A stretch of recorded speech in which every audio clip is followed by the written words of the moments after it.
Salut les disciples de la boxe, c'est Jean-Charles, j'espère que vous êtes en forme et on se retrouve aujourd'hui pour un nouveau podcast des podcasts de Box Attitude.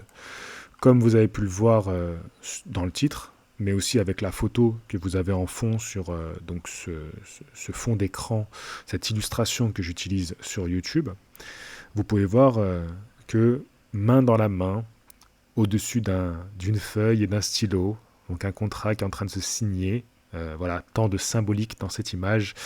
Vous voyez deux personnages qui ont une très très grande influence dans le monde des sports de combat, qui sont un certain Turki Al-Alshir et Dana White. Ces deux acteurs du monde des sports de combat sont d'un côté un Saoudien qui fait grand bien au monde de la boxe anglaise en organisant depuis quelques années maintenant, on va dire 2 ans. Ça fait 2 ans que Turk Al Alshir nous propose de très belles réunions de boxe, comme par exemple l'une des dernières en date et qui était très certainement la plus palpitante pour nous autres les fans de boxe, la grande réunion avec Dimitri Bivol et Arthur Beterbiev qui se sont affrontés par 2 fois, grâce, on peut le dire, grâce à Turk Al Alshir. Dana White, s'il y en a encore ici qui ne le connaîtraient pas, c'est le président d'une très grosse organisation américaine, l'UFC. Et l'UFC, c'est la plus grande ligue de MMA au monde. Et il se vante d'être la seule et l'unique ligue où on peut considérer les combattants comme les meilleurs du monde, et donc le champion de l'UFC, les champions, parce qu'il y en a plusieurs, il y a plusieurs catégories, les sports de combat sont des sports de catégorie de poids, sont les meilleurs au monde. Chaque champion est donc considéré comme le meilleur du monde. Vous avez compris un petit peu l'idée. Cette association, elle est donc très marquante, et donc depuis quelques heures, là je suis en train d'enregistrer jeudi matin, et depuis hier, voilà, depuis quelques heures, sur les réseaux, on n'arrête pas de relayer cette collaboration, en se posant des questions sur ce que ça peut bien dire, qu'est-ce que ça va bien amener, du côté peut-être du MMA, du côté de la boxe anglaise, qu'est-ce qu'ils vont faire. Et donc chacun y va de son petit commentaire, en étant oui ou non rassuré, convaincu par cette association, et est-ce que ça peut être bénéfique à la boxe anglaise, parce que voilà, moi je m'appelle Box Attitude, voilà, JC de Box Attitude, donc vous imaginez bien que pour moi, c'est avant tout la question que j'aimerais répondre, à laquelle j'aimerais répondre, c'est de savoir est-ce que ça va être bénéfique à la boxe anglaise. Aujourd'hui, c'est une réflexion. J'avais fait une vidéo chez Antenne Box où on avait échangé sur le bien que pouvait amener Turki Al-Alshir à la boxe anglaise. Et là, maintenant, on est dans une autre dynamique avec Dana White. Dana White, il est méga influent. Avant d'aller un petit peu plus loin sur ma réflexion autour de cette association, il faut rappeler qu'il n'y a pas que 2 hommes engagés dans cette collab. Il y a aussi un certain Khan, Monsieur Khan, Nick Khan, pardon, qui est donc, lui, président de la WWE. Et la WWE est un organisme qui est axé principalement sur le catch, les événements de catch. Donc là, on est très certainement face aux 3 plus grandes disciplines de sport de contact qui génèrent le plus de monde, les spectacles de sport de contact qui génèrent le plus de monde, en individuel bien sûr. Je ne vais pas comparer par exemple au rugby ou au football américain, qui est aussi un sport de contact. Donc cette réunion, elle tombe pas voilà, elle tombe pas du ciel, ça sort pas du chapeau. Si ces 3 noms collaborent aujourd'hui, c'est qu'ils ont bien sûr leur intérêt. C'est que bien entendu, dans le monde de l'événementiel, du spectacle, du show, des sports de combat, ils y voient tout intérêt à travailler main dans la main, si vous voyez ce que je veux dire. Parce que là, les termes de rentrée d'argent, d'investissement, de retombées, c'est énormissime. Donc déjà, ça pour moi, c'est le premier point. Donc c'est assez cohérent que le président de l'organisation la plus grande de MMA, le président de l'organisation du catch, et le gars qui est en train d'investir le plus d'argent dans la boxe anglaise et qui a monté depuis 2 ans les plus gros événements de boxe, ait l'envie de trouver un terrain d'entente pour travailler ensemble. Apparemment, cette association se dirigerait vers la boxe anglaise. Et là, en tant que personne qui suit la boxe anglaise, ça amène beaucoup de peur peut-être un petit peu de peur, d'inquiétude, on va dire d'inquiétude. Parce que on se demande vers quoi ça va aller. Ce qu'on sait, c'est que depuis quelques années, on va dire 10 ans, il y a une certaine dualité, voilà, une concurrence entre le monde du MMA et le monde de la boxe anglaise. Ce qui sont aujourd'hui les deux sports de contact phares qui amènent le plus de public. Tu vois, vraiment le peuple veut savoir qui sont les meilleurs combattants. C'est vraiment les deux sports les plus spectaculaires.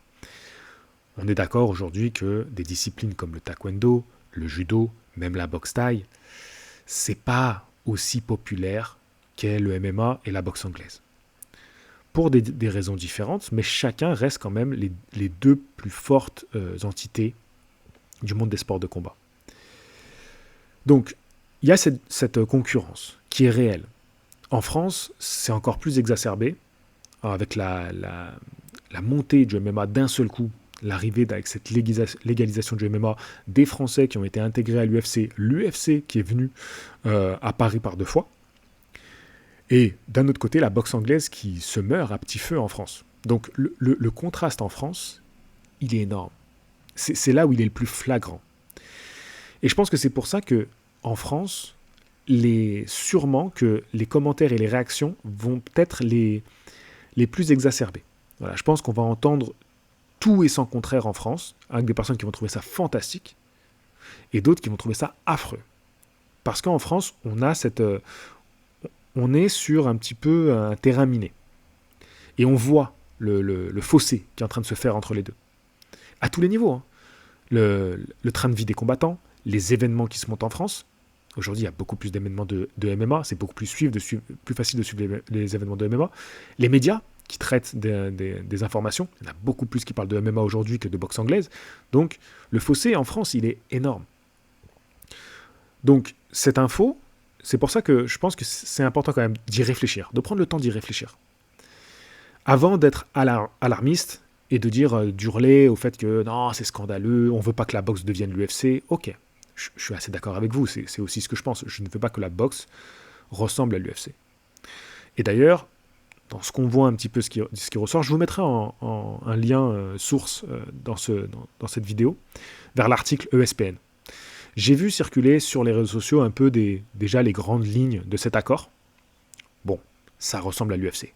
Voilà, clairement, c'est le modèle UFC. Donc ils mettent le modèle UFC à la boxe. Ça, c'est quelque chose que Dana White aurait très bien pu faire de son côté. Et je pense que tout le monde est d'accord là-dessus. Dana White aurait pu faire sa ligue de la boxe sans aucun problème. Turki Al-Alshir, et ça c'est quelque chose que je développais déjà avec Antenne Box, pour moi, il aurait pu, en ce moment, développer sa ligue aussi de boxe. Et j'amenais l'hypothèse de, ouais, mais si demain Turki Al-Alshir devient promoteur de boxe, a-t-il encore besoin des grands promoteurs ? Il peut prendre tous les grands noms et nous faire une sorte d'UFC version boxe anglaise, en prenant les grands noms et en les faisant s'affronter entre eux et en désignant le champion de Turquie, le Turquie champion. Je dis Turquie parce que lui s'est nommé, peut-être qu'il y aura on va dire Riyad Season, voilà, pardon. Pour Turquie, je vais dire Riyad Season. Comme ça, c'est pas nominatif à chaque fois, c'est pas individualisé. On reste sur un format d'événement. Riyad Season. Donc on aurait le champion Riyad Season. Et ce serait en soi déjà très bien. Et ça pourrait se faire. Le champion UFC de boxe, le champion Riyad Season. Les deux ont suffisamment de pouvoir aujourd'hui pour organiser ça, monter ça, et que ça marche. Ils ont des associations avec des diffuseurs, ils ont tout ce qu'il faut. Ils ont tout ce qu'il faut pour faire ça. Et là où moi je vois quelque chose d'intéressant et de positif, c'est qu'au lieu de faire les choses de leur côté, ils décident de collaborer. Alors, pour du bien, pour du mal, est-ce que ça va être vraiment bon au final ? Mais déjà, ils collaborent ensemble pour qu'on ait une lisibilité à ce niveau-là et qu'on n'ait pas une multiplication encore. Dans la boxe anglaise, c'est de ça qu'on souffre, c'est de la multiplication des titres, etc. Et là, il faut qu'on revienne un tout petit peu en arrière.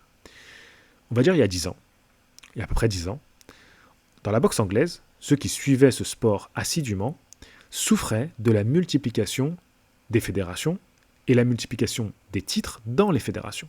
C'était quelque chose qui nous faisait vraiment beaucoup de mal, qui rendait la boxe illisible pour le grand public. Et on en arrivait à dire, rappelez-vous, c'était il n'y a pas si longtemps, c'était il y a une dizaine d'années, on en arrivait à dire, aujourd'hui, est-ce qu'il ne serait pas temps de s'en foutre des ceintures et de se dire, bon, qui sont les meilleurs dans la catégorie et on veut les voir s'affronter. Donc être plus dans une reconnaissance des meilleurs pour qu'ils s'affrontent. Face à ça, on avait l'UFC qui faisait ça très bien. L'idée de l'UFC, c'était, nous on a les meilleurs, et parmi les meilleurs, on les fait s'affronter directement, sans chichi. Donc ça avait déteint aussi sur le ras-le-bol des spectateurs de boxe anglaise.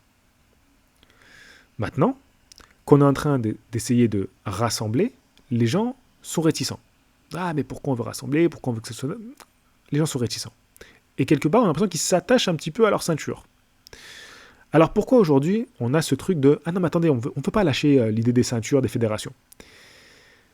Grâce à une chose qui est arrivée encore plus récemment que ces 10 dernières années, enfin on va dire depuis ces 10 dernières années, ça a été que enfin on avait plus de champions réunifiés dans chaque catégorie. Je vous donne un exemple, Devin Haney, qui est le plus jeune combattant à avoir réunifié les ceintures dans sa catégorie. Enfin, tout confondu. Alors, il y a Fundora, la sœur de Sébastien Fundora qui l'a fait.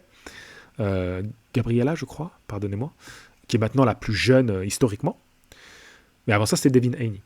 Donc, on a chaque année des combats où toutes les ceintures sont réunies, et le plus fort, ça a été lorsque Usyk et Fury se sont affrontés, et qu'enfin, on avait cette réunion de ceintures chez les lourds. Donc, le fait qu'on a aujourd'hui ces champions indisputés, okay, avec cette ceinture qui a été créée par Turkel Alshir, donc chez Riyad Season. Ils auraient pu faire la ceinture Riyad Season, d'ailleurs. Ils auraient pu. Ils ont fait la ceinture indisputée. Mais c'est une ceinture qui est associée au Riyad Season. Cette ceinture, on l'a vue que chez Riyad Season. La ceinture est disputée, on ne l'a pas vue lors d'autres événements où il y avait bien toutes les ceintures réunies, et on aurait pu avoir cette ceinture. Donc elle est associée à Riyad Season, elle est associée à Turkel Alshir. Donc le bien qu'il a fait, c'est cette réunion, et cette possibilité d'avoir tous les champions qui réunifient, et enfin d'avoir un champion qui détient tous les titres. Donc la continuité logique, c'est l'arrivée d'un modèle à l'UFC, dans la boxe anglaise. C'est la continuité logique d'une évolution de la boxe sur ces dernières années. Sauf que le bonheur qu'on ressent lorsque toutes les ceintures sont réunies par un boxeur, par exemple Canelo qui va faire la chasse aux ceintures, ou deux boxeurs qui vont détenir les titres et qui sont tous les deux excellents, et on va avoir enfin une réunification. Donc je parlais de Canelo en super moyen, ou alors, pensons chez les poids welter au combat qui a eu lieu entre Errol Spence Jr. et Terence Crawford, où on avait vraiment les deux champions, on voulait savoir qui était le meilleur. Ben, ce plaisir-là, je pense qu'aujourd'hui, on a peut-être peur de le perdre avec un modèle UFC. Parce que l'UFC n'est pas construit sur ça. Ils ne sont pas construits sur cette idée des champions qui s'affrontent. C'est le champion qui défend son titre. Le challenger qui va défier le champion. C'est ça le modèle UFC. Et je crois qu'aujourd'hui, on craint un petit peu de perdre ça. Ce plaisir qu'on a eu sur ces dernières années, et surtout que ça marchait. On est sorti de ce modèle que je vous ai dit il y a 10 ans, où ça devenait insupportable. On n'en pouvait plus. Et surtout que les champions étaient souvent des champions planqués. Ah, des champions qui poussent aux réunifications, et ceux qui justement qui ne le faisaient pas, on les critiquait ouvertement, et ils avaient du mal à s'en cacher en vrai. Et aujourd'hui, peut-être que le modèle UFC, dans la boxe anglaise, on n'en a pas envie. Parce que c'est pas ce qu'on aime, le modèle UFC. Nous, on est attachés à ça, ces ceintures, les réunifications, etc. Maintenant, le fait que Dana White et Turkel Alshir et Nick Khan se rassemblent pour créer, disons-le, leur fédération, leur ceinture, disons-le. Imaginons qu'ils fassent ça à l'avenir. Parce que c'est un peu l'idée. C'est pas dit clairement, mais c'est un peu l'idée, les gars. Est-ce que c'est choquant? Et là, j'en arrive avec une petite conclusion. C'est que on ne peut pas être choqué de ça si on connaît l'histoire des fédérations dans la boxe anglaise. Toute l'histoire de la boxe anglaise et de ses ceintures, de ses titres, c'est exactement ce qui est en train de se passer aujourd'hui. Sauf qu'aujourd'hui, c'est sous vos yeux. Vous êtes là pour le voir arriver. Ça se passe là. Vous êtes les contemporains de cette époque. Mais ça a toujours été le cas. La création de la WBA, la création de la WBC, la création de l'IBF, la création de WBO, toutes ces ceintures ont été créées exactement dans les mêmes conditions qui arrivent aujourd'hui. Même parfois pire, c'était très souvent des trahisons. quelqu'un qui travaillait pour une fédération, qui se séparait suite à des désaccords, souvent financiers, et qui créait sa propre ligue, sa propre fédération et sa propre ceinture. Donc, ce qui se passe aujourd'hui n'a rien d'étonnant. Et il y aura encore ça dans 15 ans. Il y aura encore ça dans 30 ans. Moi, je ne vois pas aujourd'hui ce qui est choquant. Tu vois, je ne vois pas ce qui est choquant. Par rapport au modèle qu'est la boxe anglaise. Ça a toujours fonctionné comme ça. Maintenant, je ne dis pas que c'est bien. D'accord ? Je ne dis pas que j'en suis content, que je trouve ça super ou quoi que ce soit. Non, non, non, non, non. Comme je rejoins le clan des inquiets. Voilà, je suis inquiet.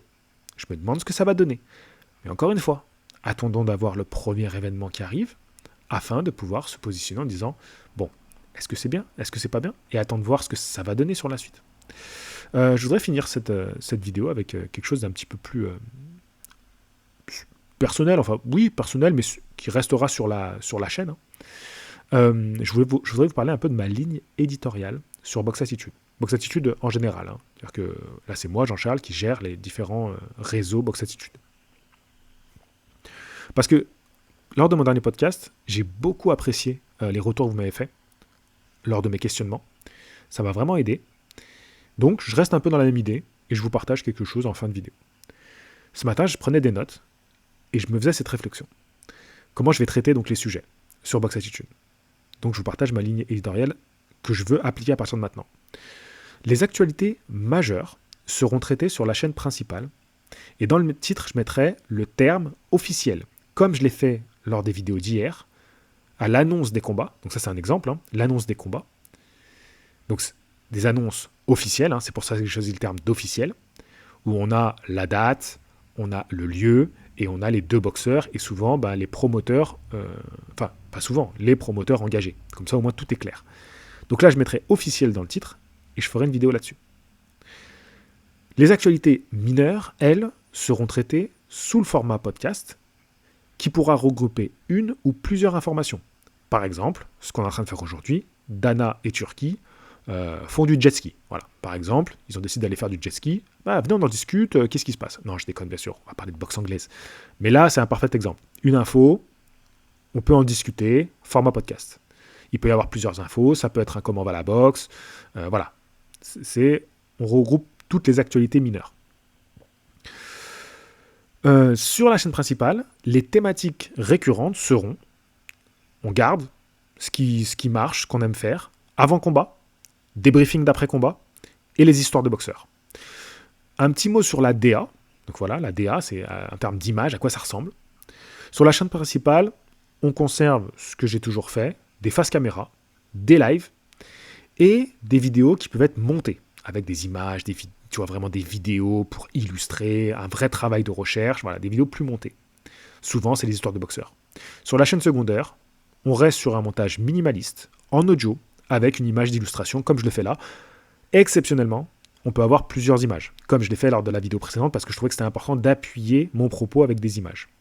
Donc exceptionnellement, on peut avoir plusieurs images, mais ça restera un format minimaliste comme ici. Parfois, on pourra avoir aussi des lives, ici sur la chaîne secondaire, en visio, d'accord, visioconférence, avec mes invités. Imaginons, j'ai envie d'inviter un boxeur, retour sur expérience, il est allé combattre à l'étranger, j'ai quelques idées, si je dis ça, c'est pas un hasard. T'as boxé à l'étranger, t'as fait ton combat, partage-nous ton expérience. Qu'est-ce que ça t'a apporté ? Écoutez, je crois que j'ai fini. Je vous ai dit tout ce que je voulais vous dire. Sur ce, je vous souhaite une bonne soirée, bonne journée. Je ne sais pas à quel moment vous écouterez ce podcast. Et n'hésitez pas à me dire ce que vous en avez pensé. Vraiment, ça m'intéresse. Qu'est-ce que vous pensez de cette annonce ? Sur ce, je vous souhaite le meilleur. Je vous dis à la prochaine. Fighting!